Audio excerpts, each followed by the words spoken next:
And hi, Wendy.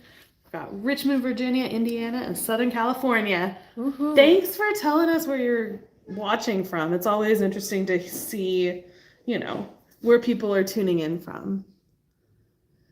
How's everybody doing on this lovely Wednesday? It's cold here in Tucson.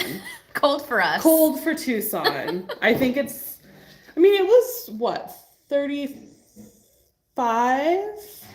I don't Last know. night? Last night.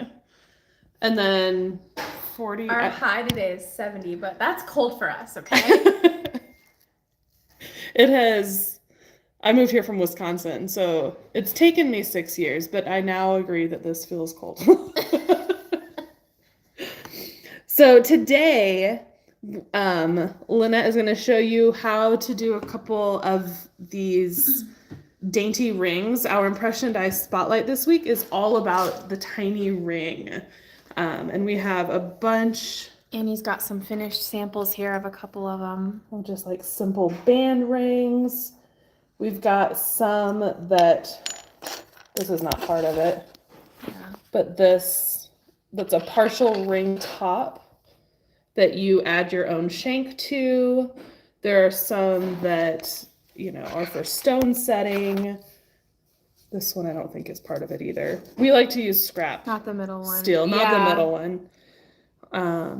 Where, this one has a space for 3 stones. So there's, they're all tiny rings, which is the focus of the spotlight, but they require some different techniques for pressing some. Yeah, and one of the number one questions we get asked, Annie and I, when we make samples, is people want to know what gauge we've used for whatever we've made.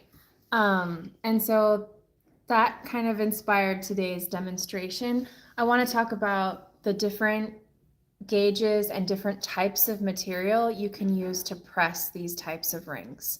And there's a wide variety of things you can use, so there's not a hard and fast rule of like, use this gauge. Right. That's what's kind of hard to explain to people, is that there's no one right way. So when I press rings like this, typically my favorite type of material to use is round wire. We have a lot of customers that for these types of flat rings, they really like to use half round wire. Both of those are totally acceptable. You can also use sheet and just cut a skinny piece. Another thing that I like to use sometimes for rings that get a little bit wider, like this one, some of the Van Creenest rings have a wider band. I like to get a rectangle wire from Rio Grande and kind of cut my ring shape out of that. It comes in a bunch of different sizes. So this is like 8 by 2 millimeter. I mean, they have 30 different sizes you can get. You can get it 1 millimeter thick. You can get it 1.5 millimeters thick. You can get it 2 millimeters thick. And it's really nice for rings because it's nice and heavy. And you're not having to buy like 10 gauge sheet metal in 6-inch widths. But if you already have 10 gauge sheet metal, don't buy rectangular wire. Cut your own. I just like this because I can buy a much smaller piece than I could if I was buying. I mean, this is essentially sheet. Like, that's what this is. Yes. But they sell it as rectangular wire. Right. And I don't have to buy like a 6-inch long piece. Yeah.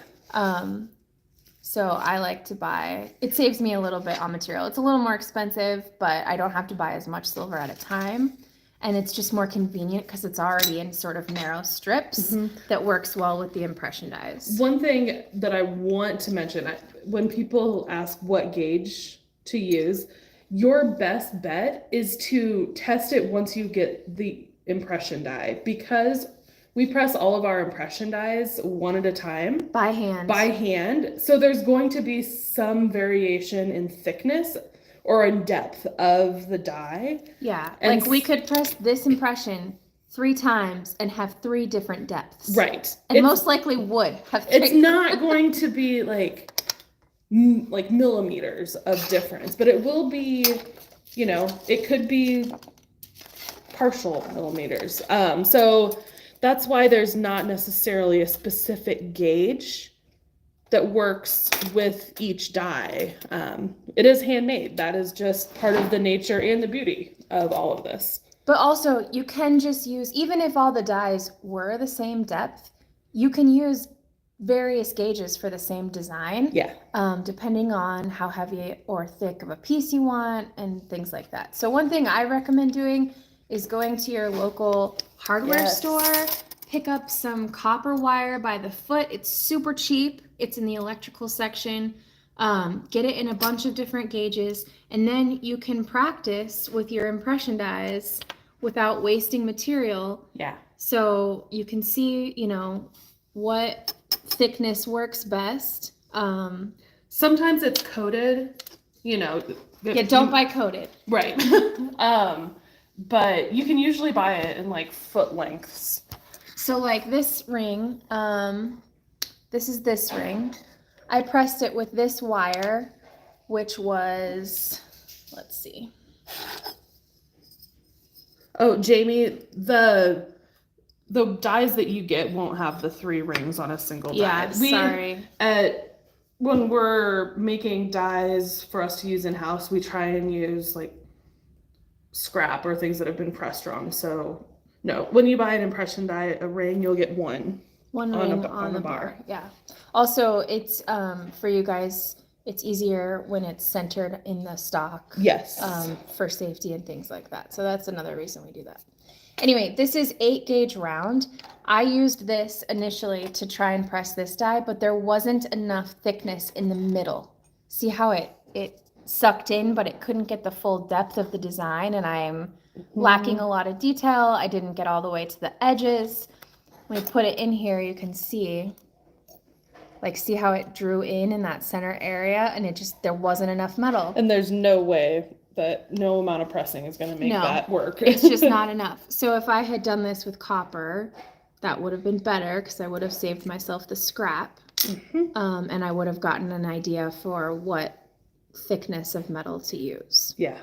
So the first thing I want to show you, we're just going to do this really sweet little spirally ring band. I don't know the SKU, but it's on the site right now. I'm going to show you pressing it with 2 different gauges of metal. So I have here 12 gauge round wire, and then I think this is the 8 gauge. Okay. Yeah, 8. And I'm just going to insert this in here too. Another thing we get asked a lot about is, like, I think there's a lot of confusion surrounding wire gauge. So for, if you're buying wire from like Rio, it's measured in American Standard or Brown and Sharp. Those are the 2 names for the unit of measurement for the gauge system that we use for non-ferrous metals. And the way that you use, it's really handy to have one of these gauge. As long as, wire gauges. Wire gauge, like measuring device. But make sure when you purchase one, you don't, like, usually the cheap ones are not the American Standard wire gauge or the Brown and Sharp gauge.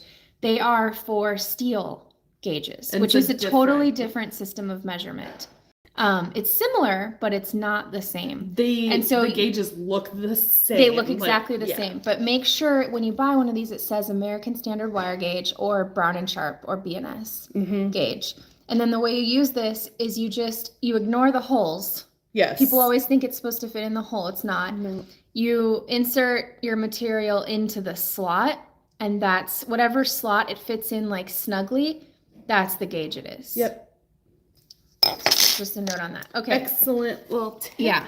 So we're going to take this impression die over to the press, and we have our 14 gauge and our 8 gauge, and we're going to press both into this ring and see the difference. Yeah. Good morning, Patricia. Good morning, Jamie. Gem State Jewelry Box. Hello. Said hello, Sunbeams. Oh, no one's ever called me that before. Actually, people really like to say good morning, sunshine to me. And I think it's because I look really scary in the morning. You don't look scary now. Thanks. I'm just gonna Annie. vouch for her. Okay, so we're gonna do the 14 gauge wire first, and I'm gonna tell you this is really pushing our luck for this design. This metal, it's barely enough to fill the impression, and we are risking getting the silver stuck in here. Yeah. Because it is so close to what needs to fill the impression. There's not a lot of excess, and you always want excess so you have a lip so you can get your metal out of the die. This is barely gonna cut it. Right. Oh gosh, here, I'll come over this side. All right, and so for this one, I'm gonna use our rectangular tool steel pusher. We sell a round 2-inch, and then this is our rectangular ring pusher. It's the same idea. It's magnetic and it sticks to the top of your press.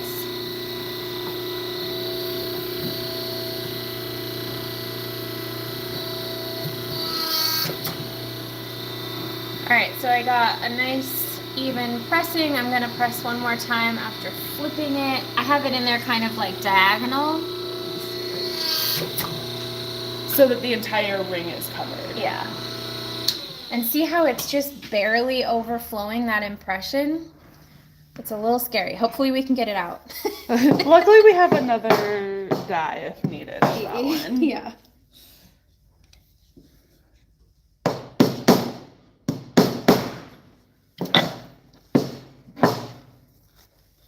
Hi, Karen.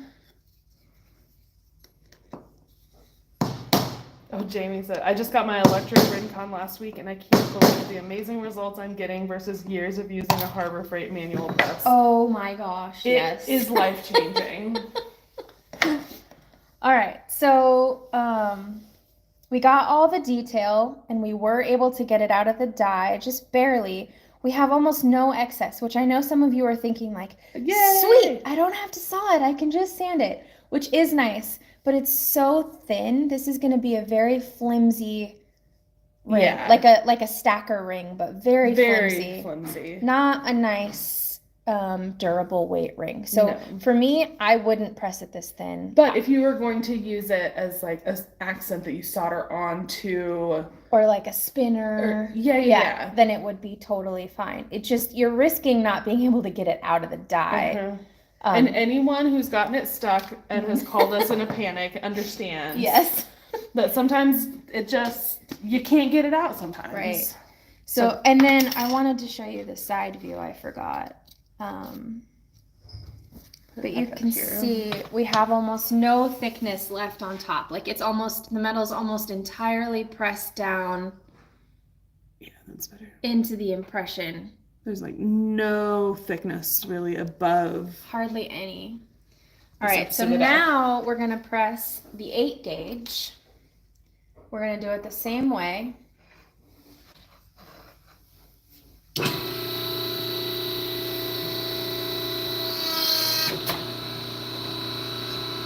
Flip it.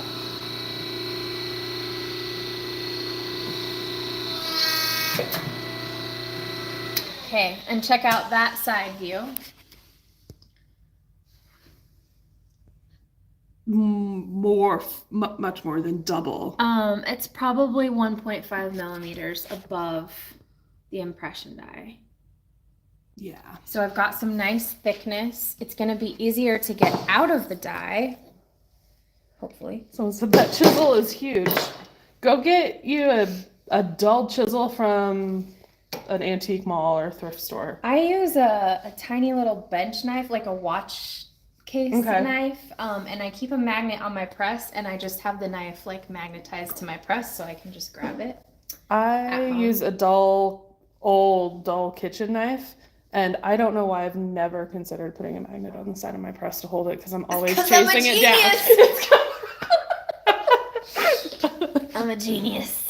Okay. So this, I got all the same detail. I am going to have to saw the excess metal off or do some serious filing. I would saw it so that I'm not, pulverizing my scrap. But I have a really nice weight for a ring shank here. So I would be much more likely to press something heavy like this. Even though that ring is so dainty, I really like a nice solid ring band. Mm-hmm. Agreed. So that's Let's look that. at both of them together. I mean, you can, one feels nice and one feels cheap. That's true. Sorry, I'm trying to get, there we go. I'm going to do it against a white wall, so hopefully it'll only focus on the wire. Okay. Try and turn it to the sides. You can see that thickness difference between the two. Oops, there we go. It's much more substantial. It feels better. It's going to wear better. But depending on what you're using it for, it shows that you can use multiple gauges. Yeah. And this is a good example of like, when you ask us, what gauge do I use with that die? There's a huge difference between 14 gauge and 8 gauge. They both worked fine. And anything in between would work. Yeah. Thicker would even work. It's just thinner would not. Don't go thinner. Jinx. So, yeah. No hard and fast rules for things like this. Nope.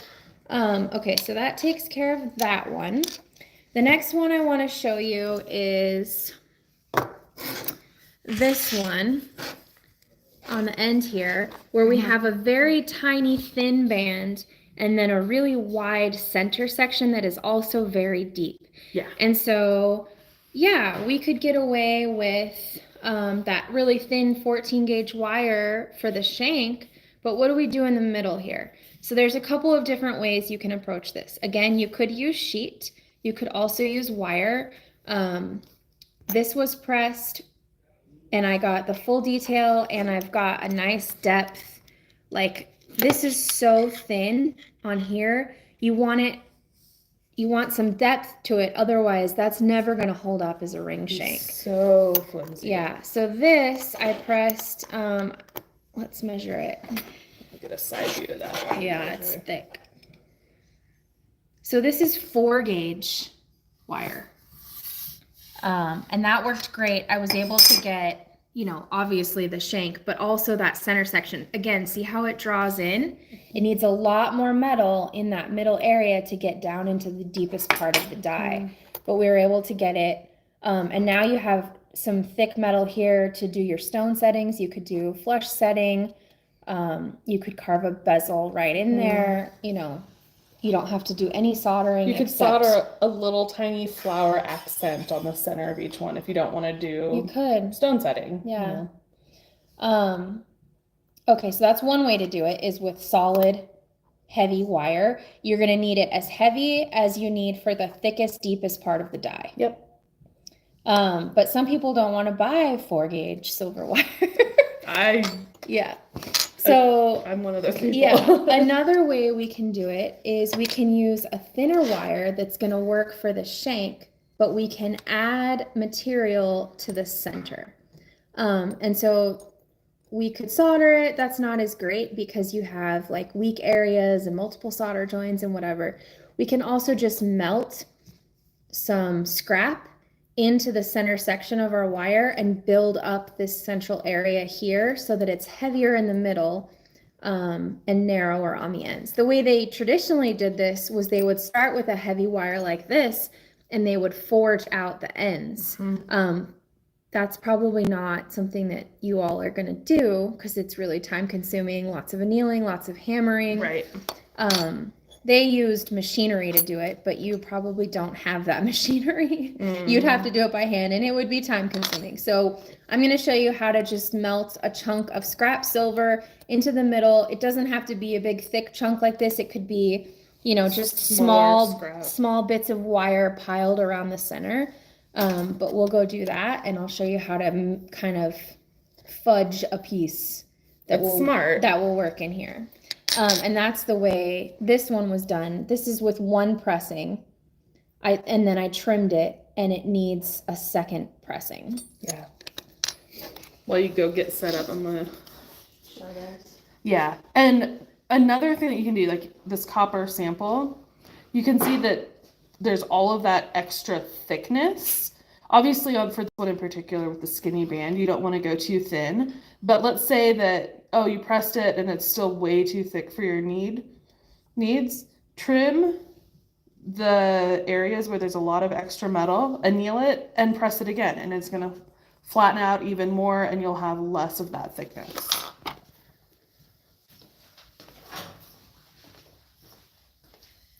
Okay, so I like to do this on a charcoal block.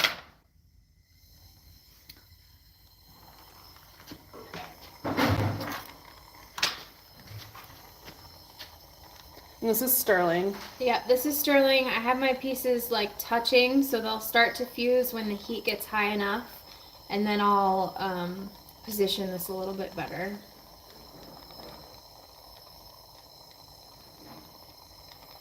Let me turn my torch up a little bit. Yeah, you probably won't be able to do this with like a butane torch.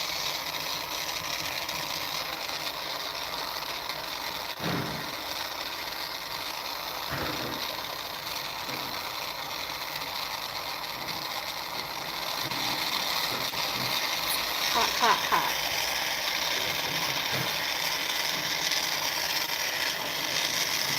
You see it's starting to melt a little Going bit. away. I want it to fuse. Okay, so, oh, it didn't fuse. Thought it did.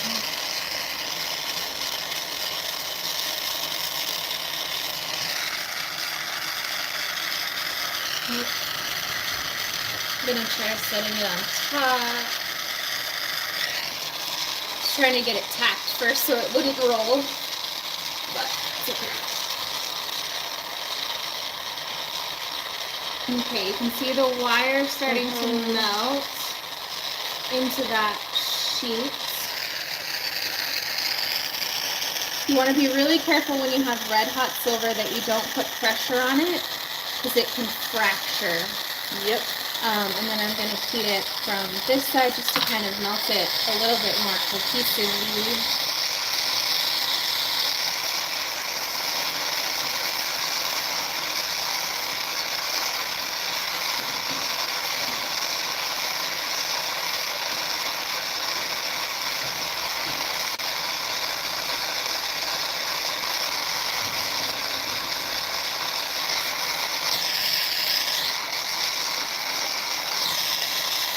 Okay, it's ugly. It's ugly. But it's thicker in the middle, narrower towards the ends. And that's what we want. It gets a little porous when you melt it, but we're basically forging it by die striking it. We're compressing the metal so that porosity is going to go away. Just going to wait for it to not be a red hot before I quench it. You want a black heat before you quench silver, otherwise it can fracture. Libby says hello, and then she says forbidden licorice. That's forbidden licorice. I love it. Gross. I love black licorice, and people feel very passionately about black licorice. It's funny. Like against black licorice. I haven't had black licorice. Well, any in a very long time. Like Good and Plenty. I love Good and Plenty. I used to not, but I have the palate of an old grandpa, and I love I might like too. Whorehound. Oh yeah, me too. Old timey flavors. So I would probably love black Root licorice. beer candy. I love root beer candy. I hate root beer, but I do love root beer candy. That doesn't make any sense, Annie. I know.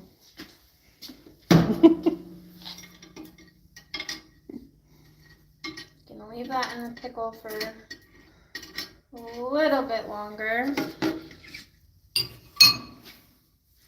We probably need to Refresh. our pickle. Yeah. Patricia says, I love black licorice too, and all of that. It's so good. While that is in a pickle, I will show you this very sweet impression die that is ending today. Ooh, that's good. Father Moon. I just pressed it for the first time. It's so pretty. Wow. Sometimes with these like half circle shaped, crescent shaped impression dies that are like this size, I think They are perfect little handles for things. Oh, and I think my gosh. I've made tea strainers before. I think this would be like a gorgeous little tea strainer handle. Oh my gosh. Father You're right. Moon. I don't know that I'll get that done. It's an idea for you. But look how nice. I mean, look at his face. The detail's amazing. The His detail ear. in the band of his hat. I know. It's good. Oh, Libby bought that die. I can't wait to get him. It's Yay. a good one. It It's is coming really good. down tonight at midnight, I believe. So if you want it, snag it now. No, Lynn's not solid. Pressed with sheets. You could press it solid. I just didn't. Yeah. I used 18 gauge sheet before. Anyone else? Preemptively. I think it would be really nice in 16 gauge. It would be really good. Yeah. It depends on what you're using it for. Obviously, If I was going to make it a tea strainer, I would use a heavier gauge than I used for this stamping. if you're going to make earrings, you would not use Yeah. 16 gauge. Yeah, it's really good. All right.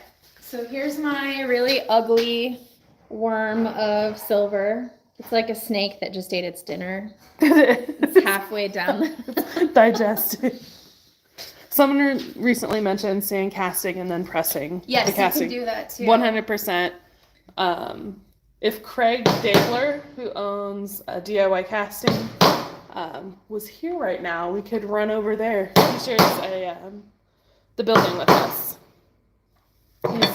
He's just behind that wall. Schedule that with him. Yes. That would be fun. Not surprise him. Yeah. Okay, so then we can press this into the die, and you can see it's too long. We'll cut some of that length off. Those are sprue cutters. Oh, that's gone. Yep. It hit my shoe. I watched it fling under the...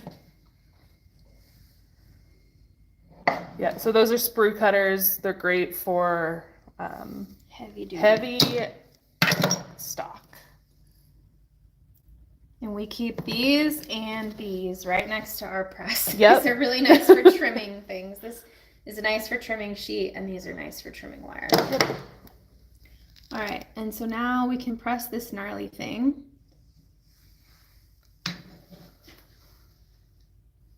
Someone said, it's a snake. We call them a no rope. Yeah.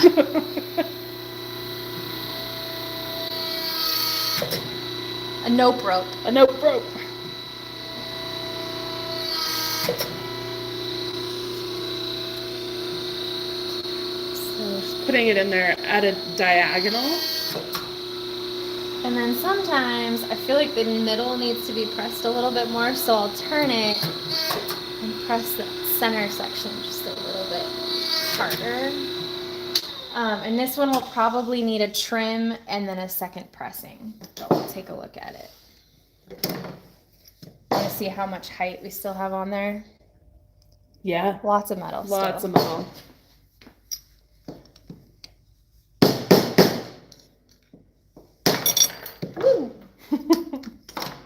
Yeah, so we're starting to get into the depth, but we need to trim.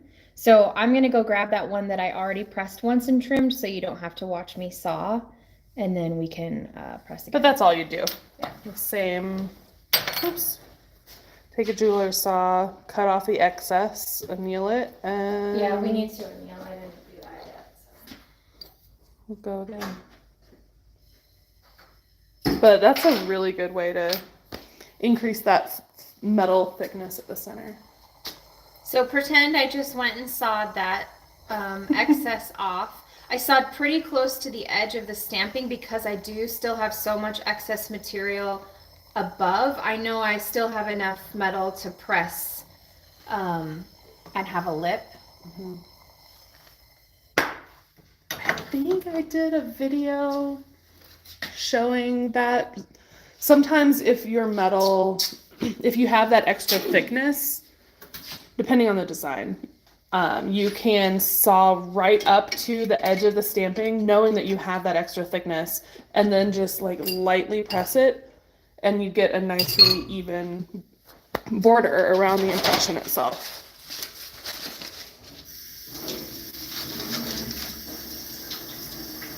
And that's just a brass brush Another thing we need a new one. We do. It's gnarly. So that technique is so helpful. I wondered how I could add extra wide onto a narrow band. We got you. Full of the ideas over here. All right, so. Oh gosh, hold on, I zoomed. Woo, sorry y'all, my phone got crazy. Yep, beautiful. Still needs further pressing. Yep. How long have we been going? 30 minutes. Okay, I want to show you guys one more thing, but we'll finish this up first. Do you think? Yeah. We have time? Yeah. So you can see I still have a lot of height, but I trimmed almost, directly to the design.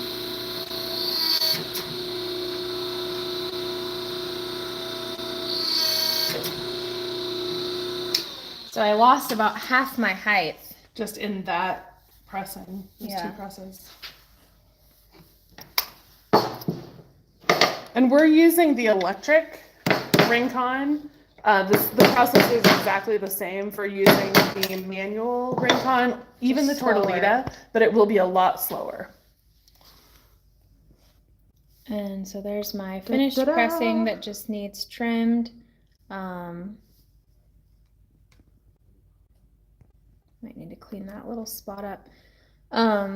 When I melted it, I might have had a weird little crack or something there. So what I would do in that case is I would go to my bench and I would use like a sanding cartridge and I would sand this area down. And then I would come back to the die and press it again. And it would just clean that right up. Yay! But this is ready to cut out and use. So that's another way you can do that. And then I want to show you one more thing. Karen, you're right. This would be a great technique for that die, as well as any ring impression die that has a larger center, and especially the depth is what's when you'll really want to do that. Something like this is to add that thickness when you have a really deep center.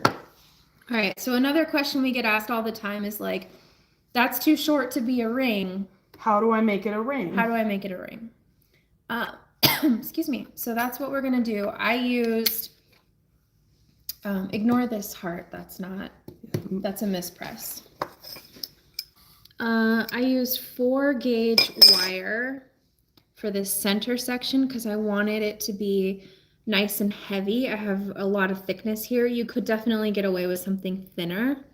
But like I said, I like my rings chunky. All right. So, I'll show you how I press this, and then we have this one trimmed, and then I'll show you the next step. It is beautiful. I'll do just a close up. Okay. I'm gonna try not to make it too dizzy. I think I'm gonna try and go from this side. Okay. I changed to the round pusher, and I'm making sure that where I'm pressing is centered.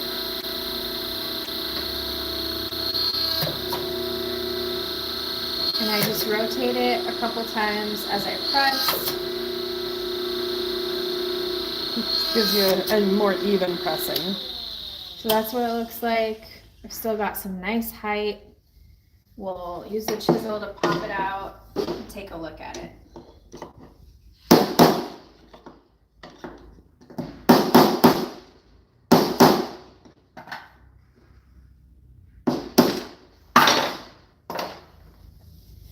And so that took one pressing. I got full detail. Beautiful. I have a nice heavy piece. Then I would trim this, and now I'll show you how I would add the shank. Perfect. So sorry. Don't mean to make you dizzy. I forget when I turn and I'm zoomed in, it gets really wild. Sorry, everybody. All right, so this one is trimmed. And then here I have, what did we decide this was? Is this 10? 10? No, 8. Okay, I have 8 gauge round wire, and I took a section of it and I flattened it a little bit in the rolling mill. So I took it, and this is not necessary. It just matches the width and shape of this ring a little bit better for my shank. So I just flattened it a little bit. It made it a little bit wider, a little bit flatter. And now I'm gonna go solder this connection. I think I prepared that one looks of these better. ends. Yeah, so you want to make sure you file a nice flat end. I think I did it this way. So we have a nice join for soldering. We'll solder that and then we'll bend it round and size it. Yep. Beautiful. I'm gonna walk slowly. Don't make you dizzy. So I'm gonna carve out a ring pressing blank to melt in a graphite block. That's smart. That I is haven't smart. done that. But if you have a couple like shapes of rings that you make all the time, that That'd be makes really smart. a lot of sense. Ooh, look at that flux. That's nice. It's like Chunky, it's like crust. concrete.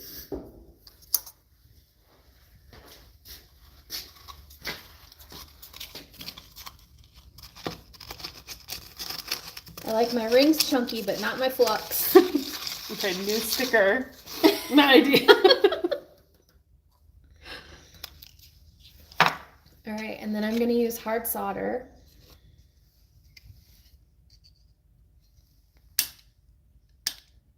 These are little solder snips that Kevin had for using with sheet solder. Not necessary, but if you have it, use it.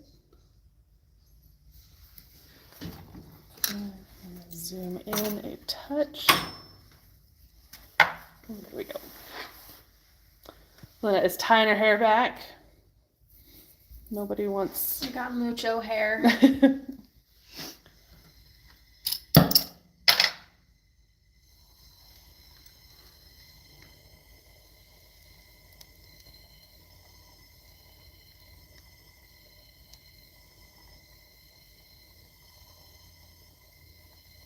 And remember, when you're soldering, you're not just heating up and melting the solder. You're bringing the two pieces that you're soldering together up to the temperature that the solder melts at. And that's when you'll get a good, strong solder join, is when you bring these pieces up to the melting temperature of the solder. So right now I'm just heating, getting the flux to calm down a little bit. Making sure everything's lined up. Yeah.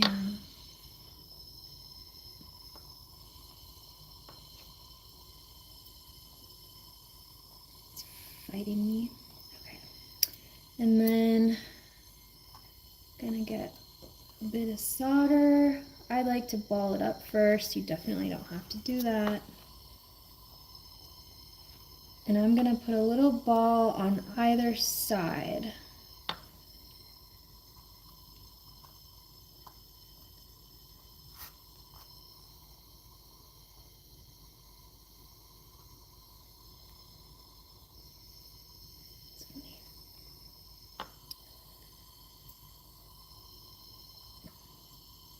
And then I'm gonna heat.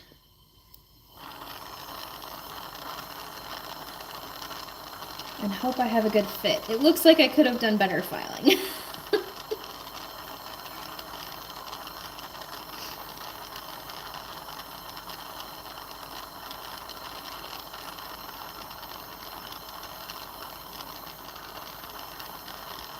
Just heating it evenly. Good. It's not okay. Oh, there it is. I'm like, man, it's hot. All right, you see it flowing into that seam, which means I did have an okay fit. We can pickle it and take a better look at it when it's clean. I'm gonna step back out of the way. Yeah, let me show you those snips now. Oops. They're for like sheet solder.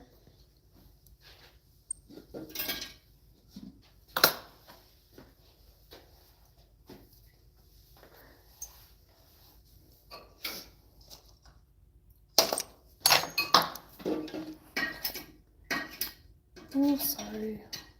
Okay, much better.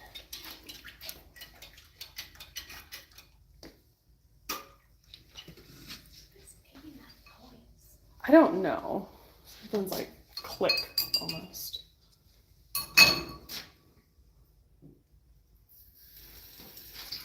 Mystery studio sounds.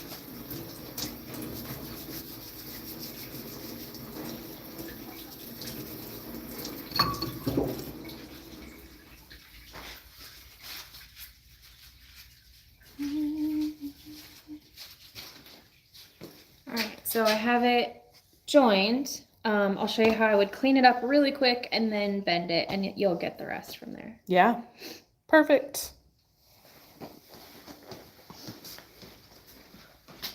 Judy said, do you see the hole? The hole in what? I'm not sure. Are you talking about the pliers still?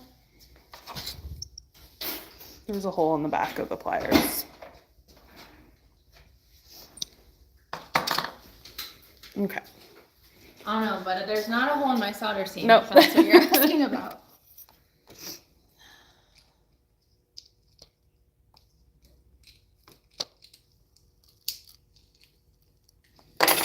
So I'm going to use a flat sanding disc to just kind of clean up this area where the two parts join.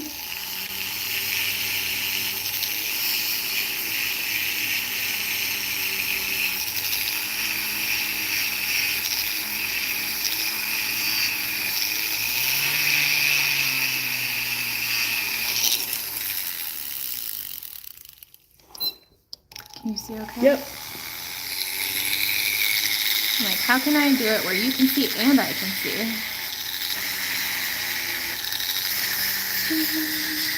Sorry, I zoomed in, everybody. That messed it up. You were seeing just fine.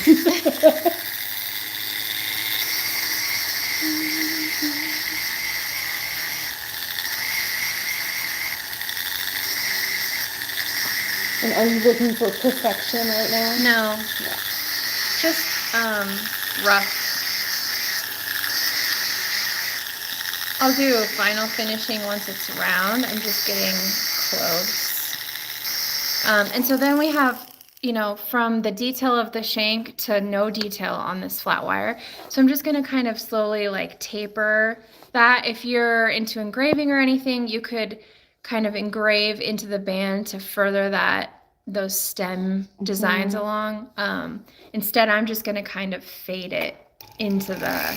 To slowly remove some of the texture from the very end of the centerpiece, just to make a more even and smooth transition.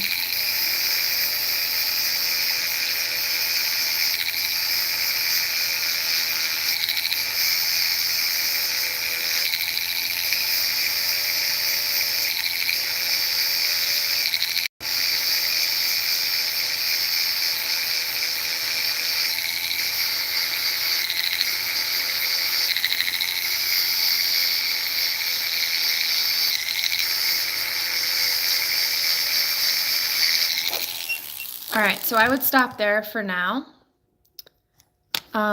Beautiful. And go get this bent.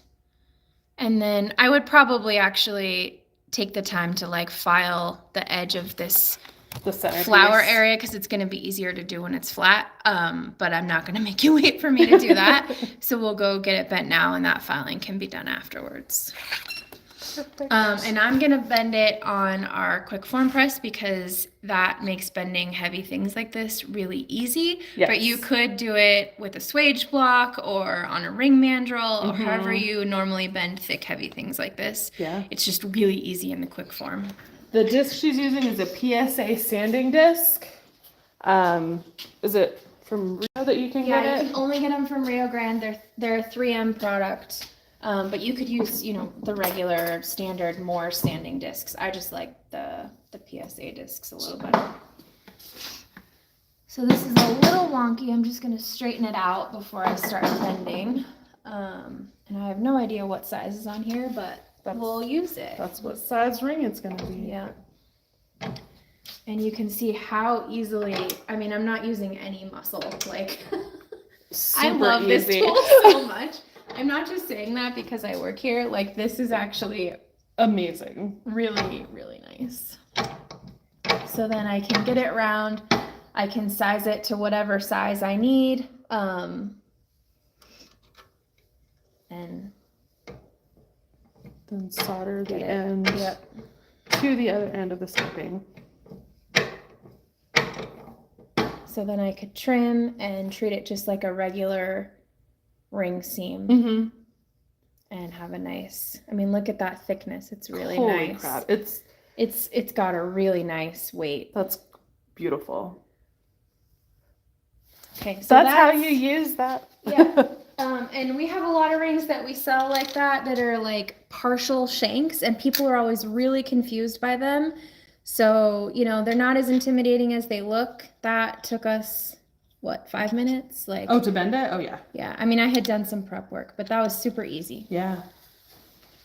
So that's it for today. That's what I wanted to show you guys. All of these and more dainty ring impression dies are on the website through Sunday. There's some really sweet, like, narrow dainty signet rings that are just gorgeous, like plain signet style. Definitely go check it out. But I like that flower. That's really pretty. You should make one for yourself. I should. For a ring that you won't wear. I know. I don't either. Feel that weight though. It feels nice. Oh, it feels really good. Quality. Yeah. Quality. Yeah. So go check that out. Also, unrelated to the rings, our FSS, our fast stamping system dies, are on sale. Is it through the weekend? I'm not sure. I think it's through the weekend. Just for a couple more days. A couple more. And Kevin has told us we're never allowed to put the FSS dies on sale. Somehow we talked him into it for Black Friday. But they're not something that's going to go on sale multiple times during the year. And maybe never again. I heard him saying yesterday, like, he said that before, and then he let us do it for Black Friday. But, like, he really doesn't like putting those on sale because they're a lot of work. They're a lot of work. We don't have a high profit margin on them. So go grab them. Yeah, I would grab them now if you've had your eye on any. They're really nice. And you can look on our YouTube channel. We have a bunch of videos showing how you can use them. You can use them to blank out shapes. You can use them to form like silhouette dies. Mm-hmm. You can use them to form and then cut. They're really so handy. good. Yeah. And you don't have to saw off a tab like you do with pancake dies. And you can cut a much broader range of gauges than you can with pancake dies. They're a really nice tool. Yeah. So check those out. And can we see the seam on this ring? Goodness. Can I hand this to you? Yep. Because I honestly don't remember. Sorry, guys. Oof. Trading off cameraman. So I didn't fully clean it up on the inside because it was just for a demo. Mm-hmm. So I know that's where the seam is. So right here is the seam. You can hardly see it. I did go in there with like a needle file and some polishing things. Right here is where the seam is. And so if I were doing this for myself, I would grind down that line right there so that you really couldn't see it. But I just sort of went in with files and modified it so that the design sort of blended together. Yeah. Someone asked, do you have a favorite FSS shape? I really actually like the new guitar pick sizes that we just came out with. One. They're really small. I don't think we have many here. We don't. Those are still sitting on my bench at home. This is one. I'm working on a video for it today. Bad cameraman, I'm sorry. Is it too bright? No. Yesterday we put up a bunch of impression dies that pair with certain FSS dies. The impression dies in the listing at the bottom of the page will know which FSS die it works with. So I'm going to demo that. But this is kind of a fun one because once it's together, whoops, you can stamp your impression. That's and cute. then That would be cute earrings or cute pendant. yeah, and this shape in particular, like if you didn't want to do any soldering, you could then just drill a hole in each corner. Yep. Put it on a chain with some jump rings, and it would be done. I also really like the marquee shapes. Those are another one of my favorites. And then someone asked where to get these solder snips. You can get these from like most jewelry tool suppliers. So Rio Grande or Auto Fry. If you can shop with Auto Fry, they are a smaller like family business. So, you know, they're a good business to buy from. But Other shapes of FSS. We don't have a bunch here. we did an FSS live demo a couple weeks ago. So you can check that out too. There's a bunch. I don't know exactly how many we have. I think there's like 70 shapes or something. There's a ton. Oh, someone just told us something I didn't know. Okay, so she said there's a hole, for snipping wire solder. I've never done that. Nope. Learn something. Is that a hole? It looks like there's gunk in there, but that might just be our bad studio hygiene. Try it. It's our bad studio hygiene. Okay. Look at that. You learn something new every day. Thanks, Judy. Oh, that is... Oh my gosh, we're so dumb. Look at that. Oh my gosh. I've wasted so many years of my life cutting solder, and I'm feeling remorse. Judy, you're my favorite person ever. That's hilarious. I've been making jewelry since 2002, and today I learned. Yep. All right. I think that's all we have to show you. Thanks for teaching us, as always. Yes. And go check out the site and cash in on the FSS sale and the dainty impression rings while you still can. Thanks, guys. Bye, everybody. Bye.